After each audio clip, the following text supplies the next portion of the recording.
మీరు ఎట్లయితే కష్టపడి మన ఎమ్మెల్యే గారిని 48,000 మెజారిటీ తోటి గెలిపించారో అంతకంటే ఎక్కువ నేను గాని ఎమ్మెల్యే గారిని కష్టపడి మిమ్మల్ని అందరినీ గెలిపిస్తాం. నేను ఒకటే చెప్పేది, నా ట్రిగ్గర్ అయినా టార్గెట్ అయినా దయాకర్ రావు, బిఆర్ఎస్ పార్టీ. నువ్వెంతో మందిని కోవిడ్లో పోషిస్తున్నావు, ఎంతో మందిని గ్రూపిజం చేపిస్తున్నావు, ఎంతో మంది తోటి చెడు ప్రచారం అనేది చేపిస్తున్నావు. దయాకర్ రావు గారు, నేను చెప్పేది నీకు ఒకటే, ఈ స్టేజ్ మీద నువ్వు అనుకున్నట్టుగా మేము పారిపోయే పిరికోళ్ళం కాదు.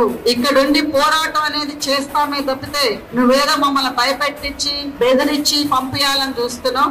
ఎవరైతే ఆయన డబ్బులకి ఆశించి కోవిడ్ రాజకీయాలు చేసే వాళ్ళు ఉంటారో వాళ్ళకు కూడా చెప్తున్నాం, ఎవరైతే గ్రూపిజం చేసి ఆయన చెంచాగాళ్ళు ఎవరైతే ఉన్నారో, ఎవరైతే అత్తా కోడల మధ్యన పెట్టాలని అనుకుంటున్నారో సహించేదే లేదు. తప్పకుండా ఎట్లయితే పోయినసారి వచ్చిన దగ్గర నుంచి ఇప్పుడు 2 years అవుతుంది, జూన్ నుంచి 2 years లో ఎట్లయితే పోరాడి చేశామో అసలైన రాజకీయం నువ్వు చూడలేదు. ఇప్పుడే చెప్పారు జాన్సమ్మలో 2-3 రకాలు ఉన్నాయని. 3వ రకం చూస్తే నువ్వు తప్పకుండా రాజకీయ జీవితానికి మాత్రం పర్మనెంట్ గా పర్వతగిరిలో కూర్చోవాల్సిందే అని చెప్తున్నా ఈ స్టేజ్ మీద. నువ్వు మా పర్సనల్ లైఫ్ లో కూడా వచ్చి నా ఫ్యామిలీ మీద మాత్రం ఈగ వాళ్ళగానే నువ్వు బతుకు అని చెప్తున్నా ఈ ఫామ్.